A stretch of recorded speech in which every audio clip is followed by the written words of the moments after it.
Hello students, welcome back access के YouTube channel पे। आज हम लोग 10th आईसीएसई का फोर्थ चैप्टर शुरू करने वाले हैं, जो फर्स्ट चैप्टर रहता है 10th आईसीएसई के सिलेबस में। फोर्थ चैप्टर में इस चैप्टर में हम लोग मेनली एक इंपॉर्टेंट टर्म के बारे में पढ़ने वाले हैं, जिसको हम बोलते हैं मोमेंट ऑफ फोर्स या टॉर्क। और ये क्या होता है, इस पे पहुंचने से पहले हम लोग सबसे पहले देखेंगे fundamental types of motion. Fundamentally objects के जो मोशन है वो कितने टाइप्स के हो सकते हैं, सबसे पहले हम वहीं से शुरू करने वाले हैं और धीरे धीरे इस अंडरस्टैंडिंग को लेके हम समझने वाले हैं टॉर्क या मोमेंट ऑफ फोर्स होता क्या है, उसका एप्लीकेशन क्या है, क्यों हम इस पर्टिकुलर डेफिनेशन, इस पर्टिकुलर टर्म की बात करने वाले हैं। तो फंडामेंटली मोशन जो है, आप पहले से भी पढ़ा होगा आपने कि हम तीन कैटेगरीज में क्लासीफाई कर सकते हैं ऑब्जेक्ट्स के मोशन को। वो है ट्रांसलेशनल मोशन, रोटेशनल मोशन और ऑसिलेटरी मोशन।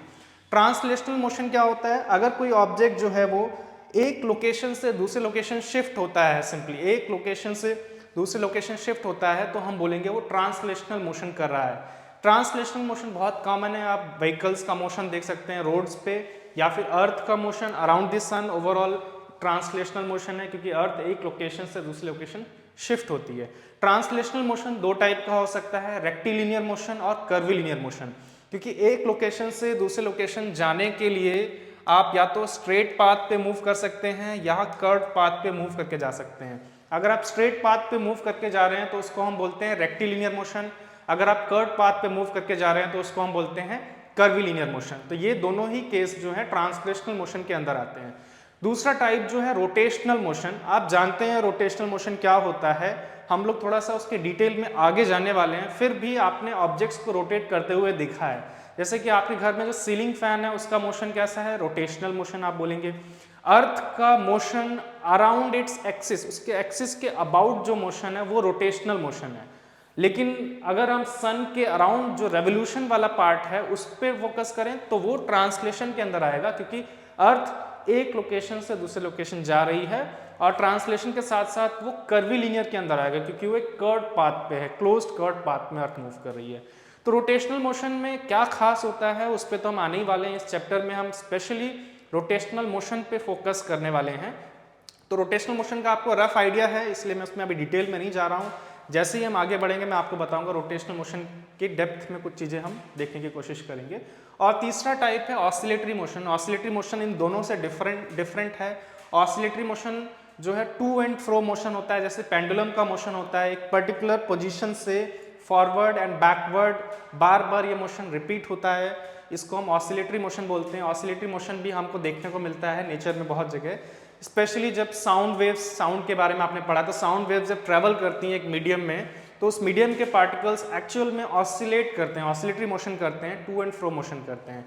इसके अलावा आप ऑसिलेटरी मोशन, पेंडुलम क्लॉक का मैंने आपको एग्जांपल दिया ही है, आप वहाँ भी देख सकते हैं जहाँ पे बर्ड्स फ्लाई कर रही हैं तो हमने विंग्स को फ्लैप कर रही हैं, वो भी एक तरह का ऑसिलेटरी मोशन ही है। यहाँ पर हम लोग ऑसिलेटरी मोशन पे बहुत फोकस नहीं कर रहे हैं, हम मेनली ट्रांसलेशनल और रोटेशनल मोशन पे फोकस करने वाले हैं। इस चैप्टर का एम क्या है, एक्चुअल में हम ये समझने वाले हैं कि सबसे पहले हमने जब न्यूटन्स लॉज पढ़े थे, आपको याद होगा 9th क्लास में Newton's first law of motion में आपने पढ़ा था, तो वहाँ पे एक इंपॉर्टेंट चीज़ पढ़ी थी कि अगर कोई ऑब्जेक्ट रेस्ट में है और उसको आपको मोशन में लाना है, रेस्ट से मोशन में लाना है, तो उसके लिए रिक्वायर्ड होता है फोर्स। फोर्स के हेल्प से ही हम ऑब्जेक्ट्स को रेस्ट से मोशन में ला सकते हैं। एक इंपॉर्टेंट एप्लीकेशन है फोर्स का। इसके अलावा और भी चीज़ें हैं जो हम यहाँ डिस्कस नहीं कर रहे हैं, बट फोर्स का एक इंपॉर्टेंट यूज जो है वो ऑब्जेक्ट्स जो कि रेस्ट में है उनको मोशन में लाना। लेकिन यहाँ पे अगर मोशन की बात करें तो मोशन तीन टाइप के हो सकते हैं। फंडामेंटली सभी ऑब्जेक्ट्स के मोशन को इन तीन कैटेगरीज या इनके कॉम्बिनेशंस में डाला जा सकता है, जिसमें आते हैं ट्रांसलेशनल, रोटेशनल और ऑसिलेटरी मोशन। तो जैसा मैंने बताया, हम ऑसिलेटरी पे आज ज़्यादा फोकस नहीं कर रहे हैं। ट्रांसलेशनल और रोटेशनल मोशन की बात अगर करें, अगर कोई ऑब्जेक्ट रेस्ट में है और हम उस पर फोर्स अप्लाई करते हैं तो वो मोशन में आएगा, बट उसका मोशन क्या ट्रांसलेशनल होगा, क्या रोटेशनल होगा, क्या ऑसिलेटरी होगा, कौन सी कैटेगरी में आएगा, उसका मोशन ट्रांसलेशनल होगा या रोटेशनल होगा या ऑसिलेटरी होगा, ये कौन से फैक्टर्स पे डिपेंड करता है। इस चैप्टर का एक एम ये है समझना। वही हम समझने वाले हैं कि कब ऑब्जेक्ट्स पे फोर्स अप्लाई करने से ट्रांसलेशनल मोशन प्रोड्यूस होता है, या हम ऐसे बोलें कि ऑब्जेक्ट्स पे फोर्स अप्लाई करने से रोटेशनल मोशन कैसे प्रोड्यूस होता है। यही हमारा मेजर जो है फोकस रहेगा इस चैप्टर में। तो सबसे पहले अगर हम ट्रांसलेशनल मोशन की बात करें तो बहुत सिंपल है। अगर कोई ऑब्जेक्ट है, आप सपोज आपके आसपास टेबल या चेयर रखा होगा रूम में, आप उस टेबल या चेयर को सिंपली पुल करते हैं तो वो अपनी लोकेशन से मूव करके आपकी तरफ आता है। और इस केस में आप बोलेंगे कि उसने ट्रांसलेशनल मोशन किया है क्योंकि उसका लोकेशन चेंज हुआ है। जब ऑब्जेक्ट एक जगह से दूसरी जगह शिफ्ट होता है वही है ट्रांसलेशनल मोशन। तो ट्रांसलेशनल मोशन कैसे प्रोड्यूस होता है, बहुत सिंपल है। आप सिंपली ऑब्जेक्ट पे फोर्स अप्लाई करेंगे और वो एक लोकेशन से दूसरी लोकेशन मूव कर सकता है। जैसे कि एक फुटबॉल प्लेयर फुटबॉल जो रेस्ट में रखी हुई उसको किक करेगा तो फुटबॉल जो है ट्रांसलेट करेगी, जो कि रेक्टिलिनियर भी हो सकता है, कर्वीलिनियर भी हो सकता है। बट रोटेशनल मोशन कैसे प्रोड्यूस होता है, फिर कब? ऐसा नहीं है कि फुटबॉल को हिट करने पे वो रोटेट नहीं करता है, या ऐसा नहीं है कि हम रोटेशनल मोशन प्रोड्यूस नहीं कर सकते हैं। हम ज़्यादा फेमिलियर जो है उन केसेस से हैं जहाँ पे हमने ऑब्जेक्ट्स में ट्रांसलेशनल मोशन प्रोड्यूस किया होगा। तो रोटेशनल मोशन कैसे प्रोड्यूस हो सकता है उसको हमें आज समझना है। उससे पहले डायरेक्टली हम वहाँ नहीं जा सकते हैं, उससे पहले हमें रोटेशनल मोशन को ही समझना होगा एग्जैक्टली क्या होता है रोटेशनल मोशन में बॉडी के साथ, और वही हम यहाँ पे देखने वाले हैं। तो सबसे पहले हम कुछ एग्जांपल लेते हैं, रोटेशनल मोशन के डिफरेंट केसेस देखते हैं। आपने रोटेशनल मोशन जो है ऑब्जेक्ट्स का एक जायंट व्हील के केस में देखा होगा, या अर्थ के रोटेशन की भी हम लोग बात कर सकते हैं। इसके अलावा सीलिंग फैन सभी ने देखा है, सभी ने उसको रोटेट करते हुए देखा है, यहाँ पे भी रोटेशनल मोशन है। इन सभी केसेस में जो हम रोटेशन देख रहे हैं एक कंप्लीट रोटेशन के फॉर्म में देखते हैं। बट ऐसा नहीं है कि ऑब्जेक्ट्स हमेशा कंप्लीट रोटेशन ही शो करें। जैसे कि अगर आप कि घर में जो डोर है आपके रूम का, उस डोर को आप पुश या पुल करते हैं तो वो भी रोटेट करता है, कंप्लीट रोटेशन नहीं करता है बट पार्शियली रोटेट करता है, तो वो भी रोटेशनल मोशन की कैटेगरी में आएगा। मतलब क्या है, जैसे कि सपोज मैंने इस पेन को होल्ड करके रखा हुआ है, अगर मैं इसको कंप्लीट इस तरह से मूव कराता हूं तो मैं बोलूंगा ये एक कंप्लीट रोटेशन कर रहा है, ये भी रोटेशनल मोशन है। बट अगर मैं सिंपली इस तरह से भी मूव कराता हूं इसको, ये भी रोटेशनल मोशन है, ये ध्यान रखेंगे। आप ये कंफ्यूज नहीं होना है कि रोटेशनल मोशन का मतलब कंप्लीट रोटेशन ही होना चाहिए। रोटेशन के केस में बेसिकली अगर पार्शियली मूव करता है ऑब्जेक्ट तो वो भी रोटेशनल मोशन की कैटेगरी के अंदर आएगा। रोटेशनल मोशन की खास बात क्या है वो हम देखते हैं। सबसे पहले अगर हम इस पर्टिकुलर जायंट व्हील का एग्जांपल लें तो रोटेशनल मोशन के केस में होता क्या है कि ऑब्जेक्ट्स पे लाई करने वाले, अगर एक ऑब्जेक्ट प्योरली रोटेशनल मोशन कर रहा है, हम उसी की बात कर रहे हैं यहाँ पे, हम बहुत सिंपल केसेस के बारे में बात करेंगे 10th क्लास में रोटेशन के बारे में। तो ये जो जायंट व्हील है जो कि रोटेशनल मोशन कर रहा है, मान लेते हैं कि ये इस तरह से एंटी क्लॉकवाइज डायरेक्शन में मूव कर रहा है, ऐसा मान लेते हैं। तो अगर ये रोटेशनल मोशन कर रहा है या कोई भी ऑब्जेक्ट जो प्योर रोटेशनल मोशन कर रहा है, उस पर लाई करने वाले पॉइंट जो है वो सर्कुलर पाथ में मूव करते हैं, ये हम देखने वाले हैं। सपोज मैं एक पॉइंट लेता हूँ, सपोज आप अपनी लोकेशन भी ले सकते हैं, आप इस जायंट व्हील पे बैठे हुए हैं और आप मूव कर रहे हैं और आपका फ्रेंड जो है वो आपके पाथ को अगर ट्रेस करता है, ऑब्जर्व करता है, तो वो क्या फाइंड करेगा कि आप जो है एक सर्कुलर पाथ में इस तरह से मूव कर रहे होंगे, इस तरह से एक सर्कुलर पाथ में मूव कर रहे होंगे। यानी कि रोटेशनल मोशन में ये हमने देखा एक पर्टिकुलर पॉइंट। एक और काम करते हैं, कोई और पॉइंट लेते हैं, ये तो हमने एज पे लिया था, वो पॉइंट इमेजिनरी हो सकता है या आप खुद को अपने उस लोकेशन पे इमेजिन करके देख सकते हैं आपका कैसा पाथ होगा अगर आप उस बॉडी के साथ मूव करें। जैसे कि मैं यहाँ पर भी अगर एक पॉइंट लेता हूँ तो जब इस पॉइंट को अगर मैं फॉलो करता रहूँ तो ये भी एक सर्कुलर पाथ ही देगा, ये भी एक सर्कुलर पाथ ही देगा। आप कोई भी पॉइंट ले लें, एक ऐसी बॉडी जो कि प्योरली रोटेशनल मोशन कर रहा है, उस पर लाई करने वाला कोई भी पॉइंट जो है वो कैसे सर्कुलर पाथ में मूव करता है। यानी कि रोटेशनल मोशन की खास बात क्या है कि बॉडी पे लाई करने वाले पॉइंट्स जो हैं वो सर्कुलर पाथ में मूव करते हैं। ऐसा सिर्फ इस जायंट व्हील के केस में नहीं है, यहाँ तक कि अगर हम फैन के बारे में बात करें, फैन के जो ब्लेड्स हैं, सपोज उसके मिडल का एक पॉइंट यहाँ पे मैं लेता हूँ और ये फैन अगर रोटेट कर रहा है तो इस पॉइंट को अगर हम फॉलो करें ये कैसे जाएगा, तो आप फाइंड करेंगे इसका पाथ भी जो है वो एक सर्कुलर मोशन होगा, सर्कुलर पाथ में मूव कर रहा होगा। तो सबसे पहले इंपॉर्टेंट चीज क्या है कि कोई बॉडी अगर रोटेशनल मोशन पे है तो उस पे लाई करने वाले पॉइंट सर्कुलर पाथ में मूव करते हैं। सेकेंड इंपॉर्टेंट चीज देखते हैं, ये सर्कुलर पाथ जो है वो डिफरेंट रेडियस के हो सकते हैं। जैसे कि ये वाला सर्कुलर पाथ जो है लार्जर रेडियस का है, ये उससे स्मॉलर, ये उससे भी स्मॉलर। यहाँ तक कि अगर मैं एग्जैक्टली मिडल वाले पॉइंट पे पहुंच जाऊं, यहाँ वाले पॉइंट पे, तो हम देख सकते हैं ये मिडल वाला पॉइंट जहाँ पे हमारा जायंट व्हील फिक्स्ड है, या जैसे कि यहाँ पर रहेगा वो मिडिल पॉइंट जहाँ से हमारा फैन जो है उसके ब्लेड्स जहाँ से कनेक्टेड है, नीचे जो मोटर वाला पार्ट है उसके मिडल में जो पॉइंट है, ये जो मिडल वाला पॉइंट है ये स्पेशली मूव नहीं कर रहा होगा। क्योंकि अगर हम रेडियस देखें तो सबसे बाहर वाले का रेडियस सबसे ज़्यादा है, इसका थोड़ा कम रेडियस है, इसका रेडियस उससे भी कम है, लेकिन मिडल वाले पॉइंट का रेडियस 0 है, मतलब वो किसी सर्कुलर पाथ में मूव नहीं कर रहा है, वो अपनी जगह पे। यही एक स्पेशल पॉइंट है जो मूव नहीं कर रहा है, बाकी सभी पॉइंट्स उस बॉडी पर लाई करने वाले मूव कर रहे होंगे और वो सर्कुलर पाथ में मूव कर रहे होंगे। तीसरी इंपॉर्टेंट चीज क्या देखनी है हमको कि ये सभी सर्कुलर पाथ का जो सेंटर है वो एक ही पॉइंट पे लाई कर रहा है। यहाँ पर जिस पॉइंट की अभी हम बात कर रहे थे, सभी सर्कुलर पाथ का सेंटर, रोटेटिंग बॉडी पे लाई करने वाले सभी पॉइंट्स का जो सर्कुलर पाथ होगा उनका सेंटर एक ही पॉइंट पे लाई कर रहा है। जैसे यहाँ पे भी देखते हैं, फैन का हमने जो एज मिडिल वाला पॉइंट लिया, इस बार ब्लेड्स के एज वाला पॉइंट लेते हैं और इसको अगर हम लोग ट्रेस करेंगे तो ये भी ऐसे सर्कुलर पाथ में मूव करता हुआ दिखाई देगा, ये भी सर्कुलर पाथ में मूव करता हुआ दिखाई देगा। सपोज मैं जस्ट ब्लेड के स्टार्टिंग के वाला पॉइंट लेता हूँ, ये भी मुझे सर्कुलर पाथ में मूव करता हुआ दिखाई देगा। इसका मतलब कि सभी पॉइंट सर्कुलर पाथ में मूव कर रहे हैं जैसा हमने कंक्लूड किया था, और सभी का सेंटर सेम लोकेशन पर लाई कर रहा है। यानी कि अगर कोई बॉडी प्योर रोटेशन में है, प्योरली रोटेशनल मोशन कर रही है जैसे इस एग्जांपल्स में है, तो उस पर लाई करने वाले सभी पॉइंट्स सर्कुलर पाथ में मूव कर रहे होंगे, एक्सेप्ट एक ये पॉइंट जो कि मूव नहीं करता है। और इन सभी सर्कुलर पाथ्स का रेडियस डिफरेंट हो सकता है और इन सभी सर्कुलर पाथ का सेंटर सेम होगा, मतलब ये कॉन्सेंट्रिक सर्कल्स फॉर्म करेंगे।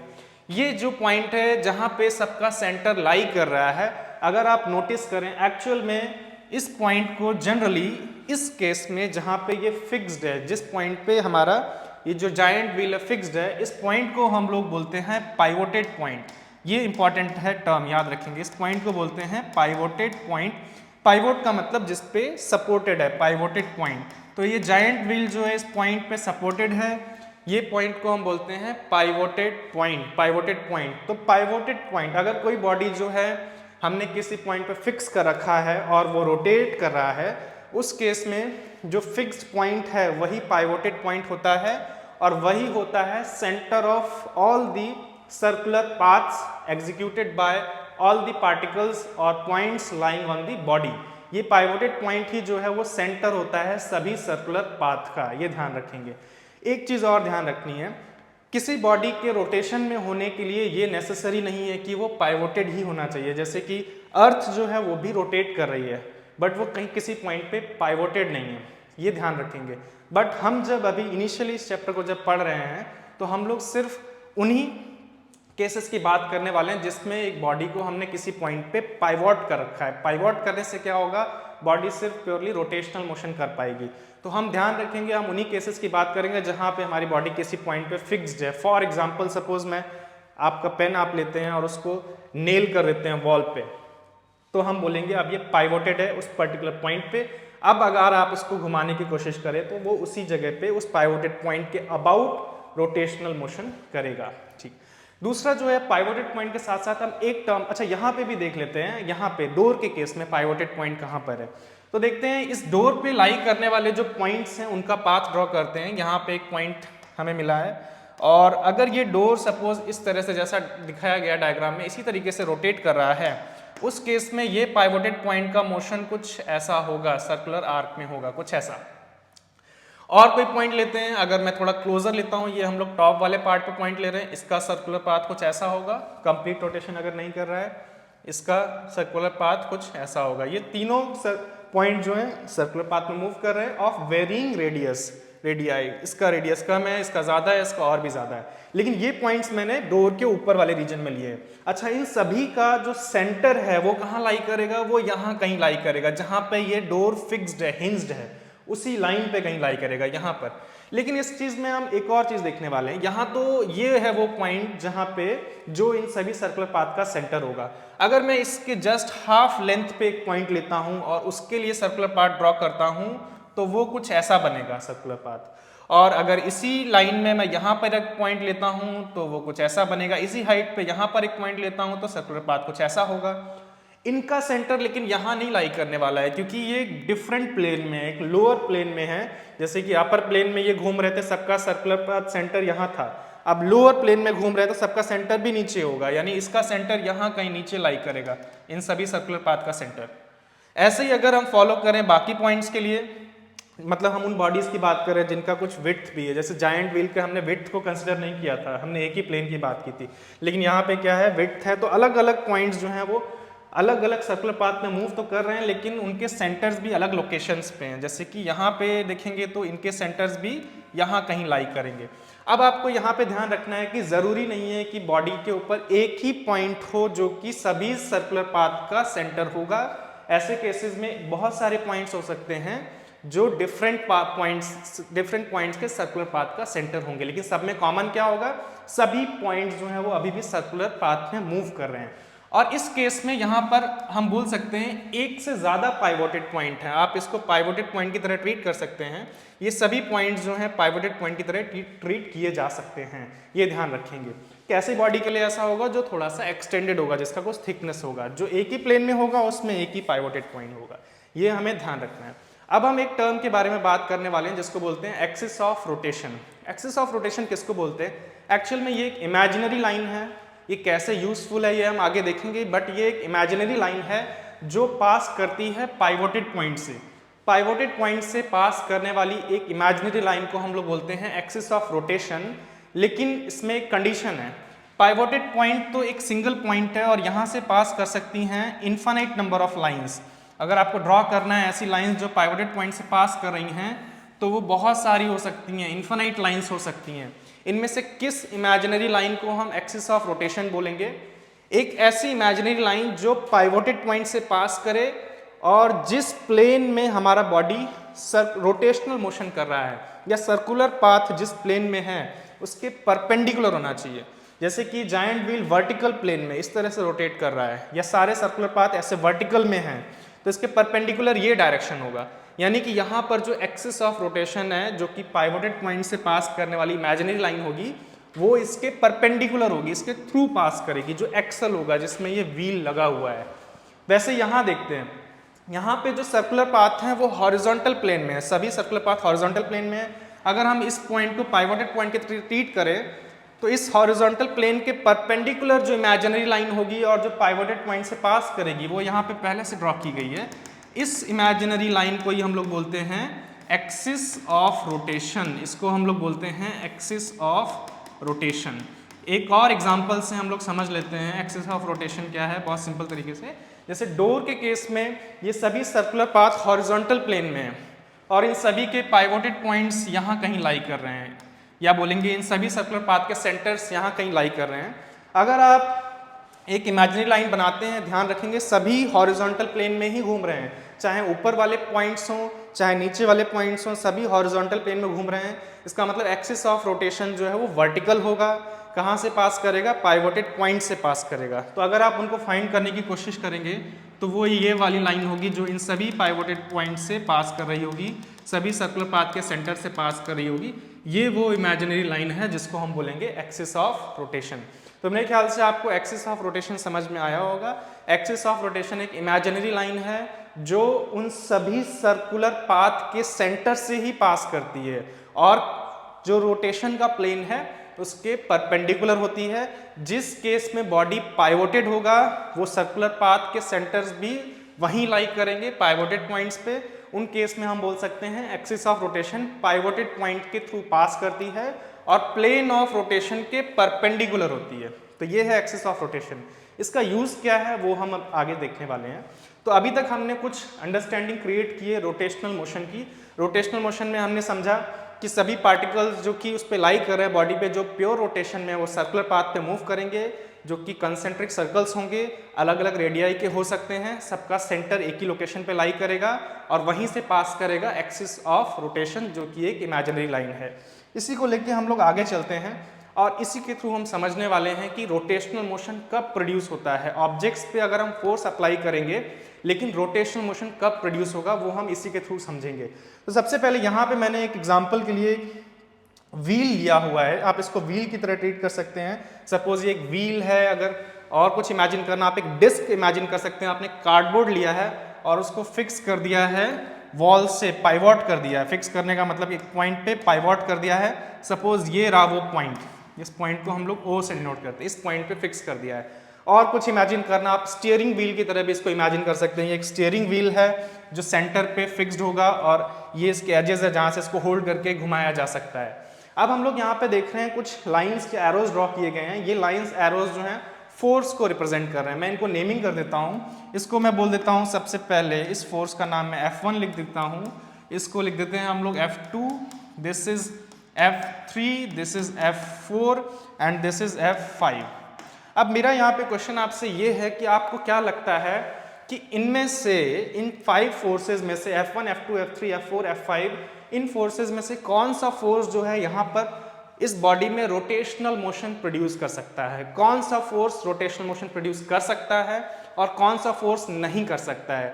आप इसी समय इसको सोच के अपना आंसर लिखिए और मैं अभी आपको आंसर बताने वाला हूँ। तो कौन सा फोर्स जो है प्रोड्यूस कर सकता है, अगर आप थोड़ा सा करेक्टली सोचें, जो आपको लग रहा है वही आंसर करना है, ज़्यादा नहीं सोचना है, आप ऑटोमेटिकली करेक्ट आंसर पे पहुंच जाएंगे, क्योंकि इन चीज़ों से हम पहले से एक्सपीरियंस्ड है। तो आप फाइंड करेंगे, मेरे ख्याल से आपका ये आंसर आया होगा कि जो F3 है, सबसे पहले आपको ये दिखाई दिया होगा कि F3 फोर्स की वजह से ये रोटेट नहीं कर पाएगा। हम कितना भी कोशिश कर लें ऐसे फोर्स लगाने के लिए, लेकिन ये रोटेट नहीं कर पाएगा। और कुछ शायद आपको ऐसा लग रहा हो कि F2 की वजह से भी रोटेट नहीं कर पाएगा। अगर मैं इस पर ऐसे फोर्स लगाऊं, इमेजिन करो ये स्टीयरिंग व्हील है और उसको कोई ऐसे फोर्स अप्लाई कर रहा है इस डायरेक्शन में, जैसा इस डायग्राम में दिया है, तो ऐसा लगता है कि F2 की वजह से भी ये रोटेट नहीं कर पाएगा। अगर आपने गलत गेस किया है कोई तो भी चलेगा, लेकिन अभी मैं इसका रीज़न भी आपको समझाऊंगा और अभी आपको आंसर सुनने के बाद ऐसा लग भी रहा होगा कि F3 और F2 की वजह से ये रोटेट नहीं कर पाएगा। मेरे ख्याल से ज़्यादातर केसेस में आपके आंसर इसमें सही आएंगे। लेकिन क्या लगता है, F1 से रोटेट कर पाएगा? लगता है। अगर मैं ऐसे फोर्स लगाऊं, इमेजिन करो आपने एक डिस्क को वॉल से पिन कर दिया है, उसके एंड पे ऐसे फोर्स लगाते हैं तो रोटेट करेगा, ऐसा लगता है। क्या इसकी वजह से रोटेट करेगा? लगता है। इसकी वजह से भी रोटेट करेगा। क्या F4 की वजह से रोटेट करेगा? लगता तो है, इसकी वजह से भी रोटेट करेगा। तो एक्चुअल में यही सही आंसर है कि F1, F4 और F5 की वजह से ही रोटेट करेगा, F3 और F2 की वजह से रोटेट नहीं करेगा, जो मैंने यहाँ पे मार्क किए हैं। तो F3 और F2 में ऐसा क्या है जो कि इसके रोटेशन को पॉसिबल नहीं होने दे रहा है, और F1, F4, F5 में क्या है जिसकी वजह से यहाँ रोटेशन पॉसिबल हो पा रहा है? इसको समझने की कोशिश करते हैं। सबसे पहले हम लोग यहाँ पर एक चीज देखने वाले हैं, एक टर्म समझने वाले हैं जिसको हम बोलते हैं line of action of force. इसको बोलते हैं हम लोग line of action of force, और ये काफी इंपॉर्टेंट है, इसको हम ध्यान से सुनेंगे, और जो कि बहुत इजी है अगर आप ड्रॉ करना चाहते हैं। ये एक इमेजिनरी लाइन है। फिर से हम एक इमेजिनरी लाइन की बात करने वाले हैं जिसको हम बोलते हैं line of action of force. ये लाइन क्या होता है? ये हम फोर्सेस के लिए ड्रॉ करते हैं। फोर्सेस जैसे कि ये एक फोर्स है, मैं इसके लिए एक इमेजिनरी लाइन ड्रॉ कर सकता हूं जिस लाइन के अलोंग ये फोर्स लग रहा है। जब भी आप किसी ऑब्जेक्ट पे फोर्स अप्लाई करते हैं वो हमेशा किसी लाइन के अलोंग होता है, उस लाइन को हम लोग बोलते हैं line of action of force. जैसे कि, और वो ड्रॉ करना बहुत ईजी है क्योंकि हम फोर्सेस जब बनाते हैं तो सिंपली एरोज बनाते हैं, और वो एरो जो है वो एक लाइन का पार्ट ही है, तो वहां से उस एरो के अलोंग जो इमेजिनरी लाइन बनेगी हम उसी की बात कर रहे हैं, उसी को हम बोल रहे हैं line of action of force. जैसे कि मैं यहाँ ड्रॉ करता हूँ, तो F1 के लिए अगर मैं वो लाइन ड्रॉ करूँ तो कुछ ऐसे ही बनाई जाएगी। जो मैंने एरो बनाया है उसके एग्जैक्टली कोइंसाइडिंग उसी के अलोंग एक डैश लाइन ड्रॉ कर रहा हूँ मैं, और इसी को बोल रहे हैं हम लोग line of action of force. तो ये जो मैंने लाइन ड्रॉ की है रेड कलर में आपको हाईलाइटेड है, ये F1 फोर्स का लाइन ऑफ एक्शन है, लाइन ऑफ एक्शन है। ऐसा करते हैं हम लोग line of action of force F2 के लिए भी ड्रॉ करने की कोशिश करते हैं। तो F2 के लिए अगर हम line of action of force draw करने की कोशिश करेंगे तो वो कुछ ऐसा बनेगा। इसको मैं एक्सटेंड कर देता हूँ इस तरफ भी और इस तरफ भी। ये रहा F2 के लिए line of action of force, ये है F2 के लिए line of action of force. F3 के लिए भी ड्रॉ करते हैं या F4 के लिए ड्रॉ करते हैं। F4 के लिए line of action of force कैसा बनेगा देखते हैं। ये रहा line of action of force, ये क्या है, ये this is the imaginary line along which the force is acting on this object। Same तरीके से अगर हम लोग F3 के लिए ड्रॉ करें तो line of action of force कुछ क्लियरली दिखाई दे रहा है हमको कैसा बनने वाला है। ये F3 का हो गया line of action of force, ये line of action of force हो गया F3 का। Line of action of force F5 का भी ड्रॉ करते हैं। F5 का अगर हम line of action of force draw करें तो वो कुछ ऐसा दिखाई देगा। ये है F5 का line of action of force. अब आप इस डायग्राम को दोबारा देखो और आपको क्या लग रहा है F2, F3 में क्या कॉमन है और F1, F4, F5 में क्या कॉमन है वो देखो ध्यान से। अगर आप थोड़ा सा इसको केयरफुली ऑब्जर्व करें आप फाइंड करेंगे कि F2 और F3 का line of action of force pivoted point से पास कर रहा है। ओ जो पॉइंट हमने मार्क किया उससे पास कर रहा है। F2 का जो लाइन ऑफ एक्शन है और F3 का line of action pivoted point से पास कर रहा है, बट F1 का line of action pivoted point से पास नहीं कर रहा है, F4 का line of action pivoted point से पास नहीं कर रहा है, और F5 का line of action pivoted point से पास नहीं कर रहा है।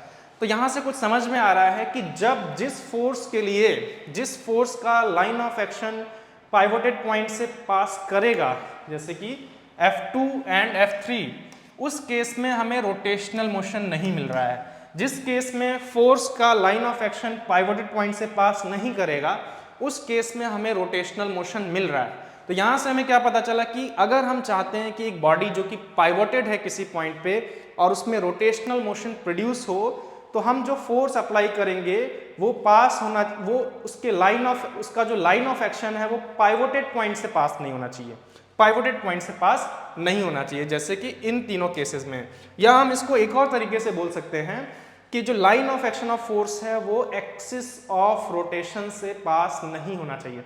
एक्सिस ऑफ रोटेशन कहाँ होगा? मैंने बताया था एक्सिस ऑफ रोटेशन जो है वो पाइवोटेड पॉइंट से ही पास करेगा और सर्कुलर पाथ के परपेंडिकुलर होगा। सर्कुलर मोशन जिस प्लेन में हो रहा है उसके परपेंडिकुलर होगा।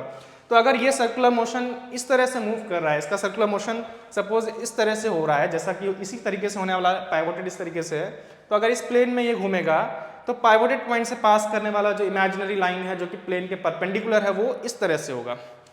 और हम इस केस में ये भी बोल सकते हैं कि line of action of forces F1, F4 and F5 is not passing through the pivoted point or axis of rotation. So अगर axis of rotation और pivoted point के through line of action of force पास नहीं करता है तो वो हमेशा rotational motion produce कर सकता है force, और अगर पास करता है तो वो rotational motion produce नहीं करता है। तो इसको आपको लिख लेना चाहिए कि when line of action of force passes through the pivoted point or axis of rotation, no rotational motion is produced. Rotational motion is only produced when the line of action of force does not pass through the pivoted point or axis of rotation. ये एक बहुत important point है। ये important इसलिए है क्योंकि जब हम ट्रांसलेशन मोशन की बात करते हैं, ट्रांसलेशन मोशन में आप फोर्स कैसे भी लगाएं, अगर ऑब्जेक्ट रेस्ट पे था आपने फोर्स लगाया वो मूव करेगा ही करेगा, वो ट्रांसलेट करेगा ही करेगा। अगर सिर्फ जो हम फोर्स अप्लाई कर रहे हैं वही फोर्स एग्जिस्ट कर रही है, कोई और एक्सटर्नल फोर्स नहीं लग रही है, तो वो ट्रांसलेट करेगा ही करेगा। लेकिन रोटेशन में ऐसा नहीं है। रोटेशन में ऐसा नहीं है कि आप अगर फोर्स लगाएंगे तो वो रोटेट कर ही जाएगा। सपोज अगर आप सिर्फ F2 और F2 F3 में से कोई एक फोर्स लगा रहे होते तो ये रोटेट नहीं करता। उसके लिए एक और कंडीशन है कि line of action of force, ये काफी इंपॉर्टेंट टर्म है, line of action of force must not pass through the pivoted point और एक्सिस ऑफ रोटेशन। तो यहां से हमने अंडरस्टैंडिंग डेवलप कर ली कि रोटेशनल मोशन कब प्रोड्यूस होगा फोर्स अप्लाई करने से। नेक्स्ट जो है यहाँ पे जो टॉपिक लिखा है वो टर्निंग इफेक्ट ऑफ फोर्स। तो ये क्या है? टर्निंग इफेक्ट ऑफ फोर्स क्या है? एक्चुअल में फोर्सेस जो हैं वो ऑब्जेक्ट्स को ट्रांसलेट करा सकती हैं लेकिन वो रोटेट भी करा सकती हैं। तो फोर्सेस के इस इफेक्ट को जिसमें वो टर्निंग इफेक्ट प्रोड्यूस कर सकती हैं ऑब्जेक्ट्स में, ऑब्जेक्ट्स को रोटेट करा सकती हैं, इस इफेक्ट को हम लोग बोलेंगे टर्निंग इफेक्ट ऑफ फोर्स। जैसे कि यहाँ पर F2 और F3 कोई टर्निंग इफेक्ट नहीं दे रहे हैं, बट F1, F5 और F4 इस बॉडी में टर्निंग इफेक्ट प्रोवाइड करेंगे। टर्निंग इफेक्ट ऑफ फोर्स कौन कौन से फैक्टर्स पे डिपेंड करता है, नेक्स्ट हम लोग यही डिस्कस करने वाले हैं। क्योंकि हम जानते हैं, आपने कॉमनली ऑब्जर्व किया होगा कि डिफरेंट फोर्सेस का टर्निंग इफेक्ट डिफरेंट हो सकता है। जैसे कि इनमें से कुछ फोर्स हैं जो इस बॉडी को फास्टर रोटेट कराएंगी और कुछ फोर्सेस हो सकती है स्लोअर रोटेट कराएं। तो टर्निंग इफेक्ट कितना प्रोड्यूस होगा किसी बॉडी में एक पर्टिकुलर फोर्स की वजह से, वो किन फैक्टर्स पे डिपेंड करता है। हम सीधे उन्हीं फैक्टर्स पे आने वाले हैं। तो वो कौन कौन से फैक्टर्स पे डिपेंड करता है, उनमें से जो पहला फैक्टर है वो बहुत ईजी है गेस करना। अगर आप गेस करना चाहते हैं तो अभी कर सकते हैं कि कोई बॉडी में टर्निंग इफेक्ट कितना ज़्यादा प्रोड्यूस होगा। अच्छा, ज़्यादा टर्निंग इफेक्ट का मतलब यहाँ पे रफली ये है कि एक पर्टिकुलर बॉडी का पे फोर्स अप्लाई करने से अगर टर्निंग इफेक्ट ज्यादा प्रोड्यूस हो रहा है, इसका मतलब वो फास्टर रोटेट कर रहा है, रफली हम ऐसे बोलेंगे यहाँ पे। और अगर वो स्लोअर रोटेट कर रहा है तो हम बोलेंगे उस पर्टिकुलर फोर्स का टर्निंग इफेक्ट कम था। आप फिलहाल इसी तरीके से रिलेट कर सकते हैं टर्निंग इफेक्ट को कि अगर एक पर्टिकुलर बॉडी पे हमने फोर्स अप्लाई किए, दो फोर्सेज अप्लाई किए, एक केस में वो ज्यादा तेजी से रोटेट किया, उसके रोटेट करने का स्पीड ज्यादा था, और एक केस में रोटेट करने का स्पीड कम था। जिस केस में रोटेट करने का स्पीड ज्यादा था उस केस में हम बोलेंगे टर्निंग इफेक्ट ज्यादा था, जिस केस में रोटेट करने का स्पीड कम था उस केस में हम बोलेंगे टर्निंग इफेक्ट कम था। इस तरह से ध्यान रखेंगे। तो आपको क्या लगता है पहला फैक्टर क्या होगा? मेरे ख्याल से ये बहुत इजी है गेस करना। जब आप ज्यादा स्ट्रॉन्गर फोर्स अप्लाई करेंगे टर्निंग इफेक्ट ज्यादा मिलेगा। अगर आप वीकर फोर्स अप्लाई करते हैं टर्निंग इफेक्ट वीकर होगा, स्लोअर मूव करेगी बॉडी। जैसे कि आप अपने घर में डोर के साथ कर सकते हैं, आप डोर को पकड़ करके फुल स्पीड से काफी फोर्स से पुल करेंगे, काफी फास्ट मूव करके जल्दी ओपन होगा, फास्ट रोटेट करेगा। लेकिन अगर आप आराम से ओपन करते हैं तो वो स्लोअर रोटेट करेगा। मतलब टर्निंग इफेक्ट डिपेंड करता है सबसे पहले मैग्नीट्यूड ऑफ फोर्स पे, फोर्स का मैग्नीट्यूड कितना है, कितना स्ट्रॉन्ग फोर्स है, ये पहला फैक्टर है। लेकिन अच्छा एक और चीज, अगर हम ट्रांसलेशनल मोशन में देखें कि ऑब्जेक्ट कितना फास्ट ट्रांसलेट करेगा, कितना स्पीड से ट्रांसलेट करेगा, तो वहां पे भी वो डिपेंड करता है मैग्नीट्यूड ऑफ फोर्स पे। एक पर्टिकुलर ऑब्जेक्ट की बात करें, एक पर्टिकुलर ऑब्जेक्ट दो फोर्स अप्लाई किए हैं, किस में ज्यादा फास्टर ट्रांसलेट करेगा वो डिपेंड करेगा किस केस में फोर्स का मैग्नीट्यूड ज्यादा है। तो वहां तो सिर्फ यही था, लेकिन यहां पर एक और फैक्टर है। अगर आपने फोर्स का मैग्नीट्यूड को फिक्स रखा लेकिन आपने point of application of force change कर दिया, अगर आपने point of application of force change कर दिया तो टर्निंग इफेक्ट चेंज हो जाता है। समझते हैं इसको। जब आपने डोर ओपन करते हैं, सपोज आप एक सर्टेन अमाउंट फोर्स लगा रहे हैं, ना फोर्स बढ़ा रहे हैं ना कम कर रहे हैं, फोर्स को हम लोग ने फिक्स रखा है, मैग्नीट्यूड ऑफ फोर्स को फिक्स रखा है। आप जाके डोर को ओपन करते हैं, उस पर्टिकुलर फोर्स से प्रॉपरली ओपन हो रहा है जिस लोकेशन पे हैंडल लगा है वहां से, या क्लोज कर रहे हैं, क्लोज करना ईजी होगा। तो अब दूसरे केस में आप उतना ही फोर्स लगाएं, लेकिन जब आप क्लोज करने जा रहे हैं, अब आप जो हिंज है उसके पास जाके फोर्स लगाएं। आप देखेंगे उतना ही फोर्स लगा रहे हैं, लेकिन जब आप हिंज के क्लोज चले गए, डोर के एंड पे पहले फोर्स लगाया, इजिली क्लोज हो गया, उतना ही फोर्स आप हिंज के पास जाके लगा रहे हैं। आपने एक्सपीरियंस किया होगा, ये काफी डिफिकल्ट हो जाता है, बहुत स्लो मूव करेगा डोर। मतलब वही फोर्स था लेकिन टर्निंग इफेक्ट कम हो गया। सेम फोर्स था, मैग्नीट्यूड सेम रखा गया, लेकिन टर्निंग इफेक्ट कम हो गया। तो शायद आपको यहाँ से पता लग रहा होगा, इसीलिए हैंडल्स जो होते हैं वो थोड़ा दूर लगाए जाते हैं। शायद जो हिंज पॉइंट्स हैं डोर में, उससे जितना दूर हम फोर्स लगाएंगे टर्निंग इफेक्ट उतना ज़्यादा प्रोड्यूस होगा। ये आप एक्सपेरिमेंट कर सकते हैं खुद से घर में, और एक्चुअल में ऐसा ही है। तो जैसे हम लोग यहाँ पे एक केस देख रहे हैं, इस केस में ये जो फोर्स है ये एकदम एज पे लग रहा है। वही आप व्हील इमेजिन करें, बीच में पाइवोटेड है, एज पे फोर्स अप्लाई किया गया है और इसकी वजह से इसमें रोटेशनल मोशन प्रोड्यूस होगा। अब हम लोग यहाँ पे 3 केसेस देखने वाले हैं जिसमें हम लोग फोर्स सेम लगा रहे हैं, फोर्स सेम है लेकिन उसका लोकेशन चेंज कर रहे हैं, कहाँ फोर्स लगाया जा रहा है वो चेंज कर रहे हैं, और एक्चुअल में वही है हमारा दूसरा फैक्टर। तो दूसरा फैक्टर क्या है? एक्चुअल में दूसरा फैक्टर है परपेंडिकुलर डिस्टेंस। मैं आपको इसको एक्सप्लेन करूंगा। Perpendicular distance of the line of action of the force from the axis of rotation. क्या मतलब है इसका, ध्यान से देखते हैं एग्जांपल के थ्रू। तो देखो हम लोग यहाँ पे 3 फोर्सेस की बात कर रहे हैं। मैंने यहाँ पे एरोज का साइज डिफरेंट रखा है, बट ये एरोज जो है फोर्स के मैग्नीट्यूड को रिप्रेजेंट नहीं कर रहे हैं। तीनों केस में फोर्स सेम है। इसको मैं बोल दे रहा हूँ, सपोज ये 50 न्यूटन है, तो ये भी 50 न्यूटन का फोर्स है और ये भी 50 न्यूटन का फोर्स है। ठीक है, तीनों फोर्सेस सेम है। अब हम ये फोर्सेस 1 बाय 1 अप्लाई कर रहे हैं। सबसे पहले हमने ये फोर्स अप्लाई किया है, सबसे पहले हमने ये फोर्स अप्लाई किया है, सेकंड केस में ये, और थर्ड केस में ये फोर्स अप्लाई किया है। तो फोर्सेस जो है यहाँ पे हमने 1 बाय 1 अप्लाई किया है। हम यहाँ पे चेक करने, गेस करने वाले हैं। आप ट्राई करना, एक्सपेरिमेंट कर सकते हैं, कौन से केस में टर्निंग इफेक्ट ज्यादा होगा ये आप गेस करें। मैग्नीट्यूड ऑफ फोर्स सेम है, बट इस केस में टर्निंग इफेक्ट ज्यादा होगा, इस केस में टर्निंग इफेक्ट कम हो जाएगा, इसमें और कम हो जाएगा। आप ऐसा इमेजिन कर सकते हैं। तो हो क्या रहा है, एक्चुअल में हम लोग पाइवोटेड पॉइंट या एक्सिस ऑफ रोटेशन जो होने वाला है यहाँ पे, उसके क्लोजर बढ़ रहे हैं। आप एक्सिस ऑफ रोटेशन के जितना क्लोज आएंगे उतना ज्यादा टर्निंग इफेक्ट डिक्रीज करता जाएगा। आप एक्सिस ऑफ रोटेशन से जितना दूर होंगे उतना टर्निंग इफेक्ट जो है वो ज्यादा मिलता है हमको एक पर्टिकुलर फोर्स के लिए।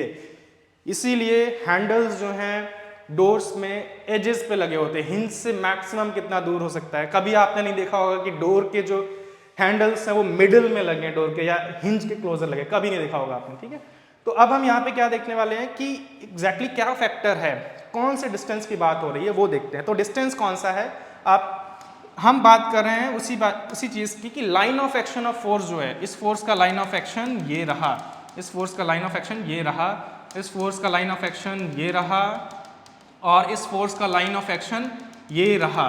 तीनों ही केस में line of action of force जो है, line of action of force का जो डिस्टेंस है किससे डिस्टेंस है, पाइवोटेड पॉइंट से या एक्सिस ऑफ रोटेशन से। तो पहले वाली line of action of force जो है उसका डिस्टेंस ये रहा, परपेंडिकुलर डिस्टेंस। ये बहुत इंपॉर्टेंट है, ध्यान रखेंगे। परपेंडिकुलर डिस्टेंस किसका, line of action of force का। Line of action of force का परपेंडिकुलर डिस्टेंस सबसे ज्यादा है पहले वाले, इस वाले फोर्स के केस में। उसके बाद सेकेंड नंबर पे है हमारा सेकेंड केस, सेकेंड वाली फोर्स के केस में लाइन ऑफ एक्शन का perpendicular distance from axis of rotation कम है। तीसरे केस में यही डिस्टेंस और भी कम है। तो ये डिस्टेंस एक्सपेरिमेंटली आप देख सकते हैं, अगर आप इस डिस्टेंस को जस्ट हाफ कर देते हैं, जो टर्निंग इफेक्ट है एग्जैक्टली हाफ हो जाता है। तो इसका मतलब टर्निंग इफेक्ट सिर्फ मैग्नीट्यूड ऑफ फोर्स पे डिपेंड नहीं करता है, ये इस फैक्टर पे भी डिपेंड करता है कि फोर्स किस पॉइंट पे लगाया जा रहा है, जिसको हम एग्जैक्टली बोलेंगे the distance of the line of action of force. Line of action of force हमेशा पहले क्या ड्रॉ करना है, line of action of force. The distance of the line of action of force, the perpendicular distance of the line of action of force from the pivoted point.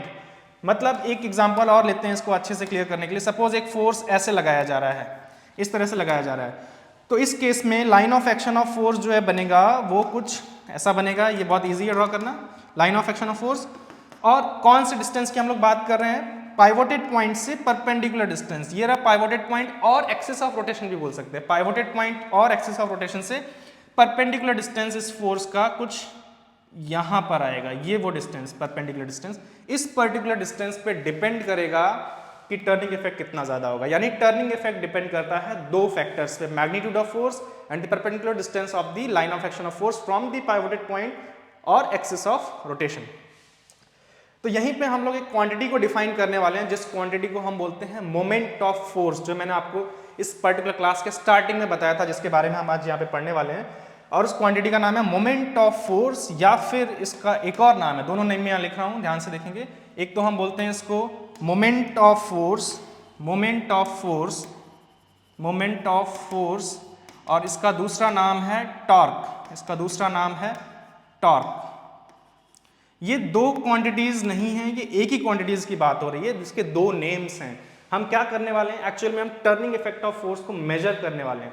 जो force का turning effect है उसको major करने के लिए जो quantity है उसका नाम है मोमेंट ऑफ फोर्स, या हम बोलते हैं इसको टॉर्क। जैसे कि अगर मैं आपसे बोलता हूं कि किसी ऑब्जेक्ट में कितना क्वांटिटी ऑफ मैटर है, उसको कैसे मेजर किया जाएगा, तो उसको मेजर करने के लिए जो क्वांटिटी है उसको हम बोलते हैं मास। किसी ऑब्जेक्ट ने कितना अमाउंट ऑफ मोशन किया है जब वो एक लोकेशन से दूसरी लोकेशन शिफ्ट हुआ है, उसको मेजर करने के लिए जो क्वांटिटी है वो डिस्टेंस। कोई ऑब्जेक्ट कितना वॉल्यूम कितना स्पेस ऑक्यूपाई करेगा, उसको मेजर करने के लिए कोई ऑब्जेक्ट या कोई सरफेस कितना स्पेस ऑक्यूपाई करता है, उसको हम मेजर करते हैं एरिया से, वॉल्यूम से, या कभी कभी लेंथ से मेजर करते हैं। ये डिफरेंट क्वांटिटीज के बारे में आपने 9th क्लास में पढ़ा होगा। ये सभी क्वांटिटीज का पर्पस है कुछ कैरेक्टरिस्टिक्स को मेजर करना। वैसे ही फोर्स के टर्निंग इफेक्ट को मेजर करने के लिए जो क्वांटिटी है उसका नाम क्या है? मोमेंट ऑफ फोर्स या फिर टॉर्क। और उसी के बारे में हम यहाँ बात कर रहे हैं।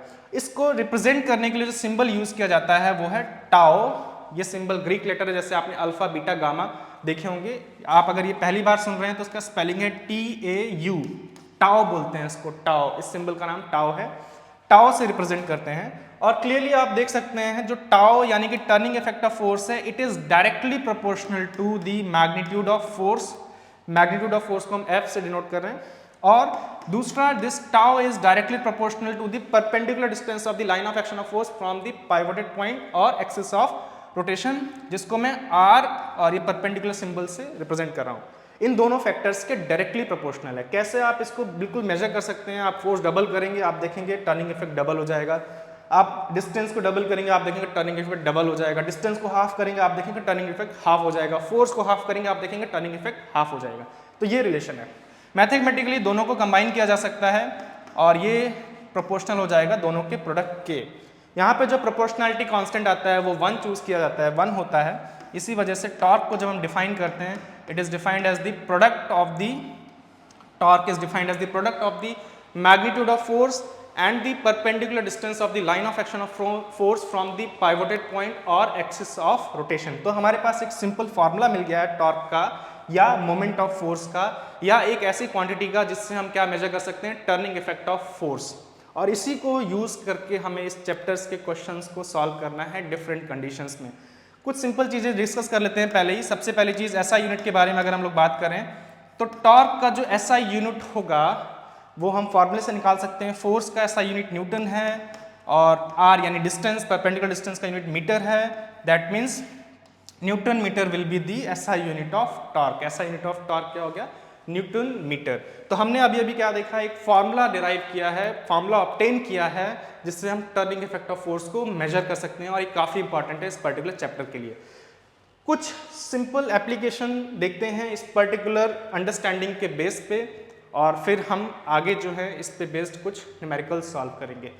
तो जैसे इसका अगर आप एप्लीकेशन देखें, एक एप्लीकेशन इस अंडरस्टैंडिंग का हमने देखा कि जो डोर हैंडल्स होते हैं वो डोर के एजेस पे लगे होते हैं, क्योंकि हम डोर को ओपन या क्लोज बहुत कम फोर्स अप्लाई करके भी कर सकते हैं, क्योंकि ज़्यादा डिस्टेंस पे लगे होने से टर्निंग इफेक्ट क्या होगा? ज़्यादा होगा। एक और एप्लीकेशन मैं आपको यहाँ पे एक समझाता हूँ। जो इसी पर्टिकुलर अंडरस्टैंडिंग पे बेस्ड है। ऐसे बहुत सारे एग्जांपल्स आपके बुक में भी दिए हैं, उनको भी आप रीड करके देखेंगे। जैसे कि एक नट अगर है और हम उसको ओपन करना चाहते हैं, अगर आप एक नट को ओपन करने जा रहे हैं और सपोज आप इसको हाथ से ही ओपन करते हैं, उस केस में इसको ओपन करना बहुत डिफिकल्ट होगा। मोस्ट ऑफ द केसेस में ये ओपन ही नहीं होगा इसका। और लेकिन आप ही हैं, लेकिन आपने एक टूल यूज़ किया जिसको हम लोग रेंच बोलते हैं या और भी नेम से जाना जाता है। ये रेंच को अगर आप यूज़ करते हैं, इस तरह से यहाँ से कनेक्ट करते हैं और उसके बाद इसको वही फोर्स आप यहाँ पे अप्लाई करते हैं, वही फोर्स अप्लाई कर रहे हैं, आप ही हैं। आप जो मैक्सिमम फोर्स अप्लाई कर सकते हैं वो तो लिमिटेड है, लिमिट है उसका, वही फोर्स अप्लाई कर रहे हैं, बहुत ईजिली ओपन हो जाता है। कैसे पॉसिबल होता है इसको समझते हैं इस अंडरस्टैंडिंग के बेसिस पे। सबसे पहले जब आप इसको डायरेक्टली ओपन कर रहे हैं, इसका आप जब इस स्क्रू को ओपन करना है, नट को ओपन करना चाहते हैं, उसके लिए करना क्या होगा, इसको रोटेट कराना है। और रोटेट कराना मतलब इसमें टर्निंग इफेक्ट प्रोड्यूस करना होगा। यानी यहाँ पे इसका ओपन होना सिर्फ फोर्स के मैग्नीट्यूड पे डिपेंड नहीं करेगा और एक फैक्टर पे डिपेंड करेगा, जो है कहाँ पे, कितने डिस्टेंस पे फोर्स अप्लाई किया जा रहा है। तो जब आप इसको ओपन करने जा रहे हैं तो यहाँ पे कहीं इसका पाइवोटेड पॉइंट है और इसके अबाउट ये रोटेट करेगा जिस भी डायरेक्शन में, ओपन अपोजिट डायरेक्शन रोटेट करने जा रहे हैं सपोज। तो अगर आप इसको ओपन करने जा रहे हैं तो आप जो फोर्स अप्लाई कर रहे हैं वो तो इस एंड पे अप्लाई करें, यहाँ पे कहीं, जब आप डायरेक्टली अपने हैंड्स को यूज करके इसको ओपन कर रहे हैं। उस केस में फोर्स तो सपोज आप अच्छा खासा लगा रहे हैं, बट जो परपेंडिकुलर डिस्टेंस है वो बहुत स्मॉल है। दैट मीन्स जो टर्निंग इफेक्ट है, यानी जो टॉर्क प्रोड्यूस होगा वो बहुत स्मॉल होगा। दैट मीन्स हो सकता है कि ये रोटेट भी ना हो पाए या बहुत स्लो रोटेट होगा, अगर किसी केस में रोटेट हो पा रहा है। यानी टर्निंग इफेक्ट बहुत कम है, जो कि इसके अंदर जो फ्रिक्शन है उसको ओवरकम नहीं कर पा रहा है।